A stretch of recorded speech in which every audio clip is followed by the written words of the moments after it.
Peut-être que mon corps, c'est pas mon corps. Parce que si c'était mon corps, je le trouverais pas bizarre. En fait, je pense que mon corps, il est comme les tours préconstruites à côté de chez moi. Je suis juste une accumulation de normes et de choses qu'on veut que je sois. C'est comme si on était tous des bâtiments préconstruits de grandes banlieues et qu'on nous avait laissés là en attendant que tout s'écroule. C'est la notion de base et nos corps, c'est comme des normes d'urbanisme. Mais du coup, est-ce que j'ai le permis de construire mon corps ? Est-ce que j'ai le droit de faire des modifications ou est-ce qu'il me faut un permis de construire ? Est-ce que j'ai le droit de faire des travaux dans mon corps ? Est-ce qu'au début, mon corps, c'est quand même le projet de quelqu'un d'autre ? Je veux juste savoir si j'ai besoin de l'aval de l'ingénieur pour faire des modifications ou si c'est ok, que je peux y aller sans demander à la mairie. Je veux pas faire de plan de ce que mon corps est ou sera. Et je veux pas savoir si mon corps est praticable ou habitable. De toute façon, un corps, ça doit pas être habitable. Enfin, si, ça peut, mais je veux pas de bébé, donc je vois pas pourquoi mon corps, il devrait changer pour quelqu'un d'autre.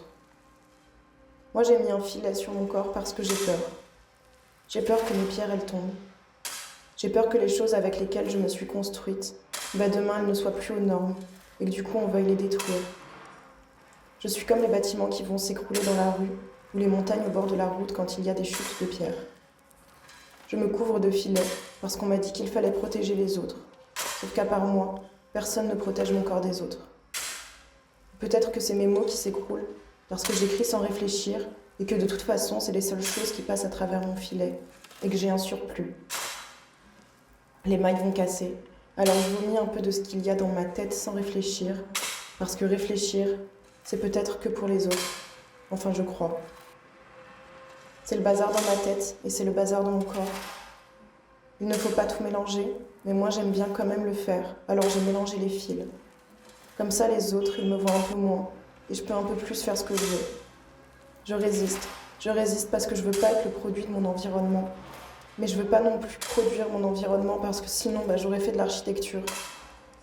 Je veux pas un permis de construire, mais je veux pas un permis de déconstruire non plus parce que c'est trop simple. Je veux un permis de modifier. Sauf que le béton, c'est dur à modifier, surtout quand il est armé. Et puis le béton armé, on pense qu'on peut le détruire vu qu'il est censé être armé. Il peut se défendre, mais c'est pas vrai. C'est pas vrai, le béton armé, il se défend pas. C'est juste des grilles dans du béton, et puis au final, il n'a même pas d'armes. Donc il n'y a pas de raison d'attaquer du béton armé.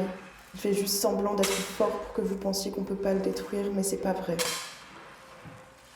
Alors mon corps, il est pas en béton armé, mais j'ai l'impression qu'il est rempli d'amiante, et que personne ne veut trop l'approcher parce que l'amiante c'est dangereux, et puis ça pourrit de l'intérieur. Mais en même temps, l'amiante c'est dur à reconnaître. Et c'est que quand on sait qu'elle est là qu'on en a peur, et qu'on veut tout détruire. Mais je veux pas tomber.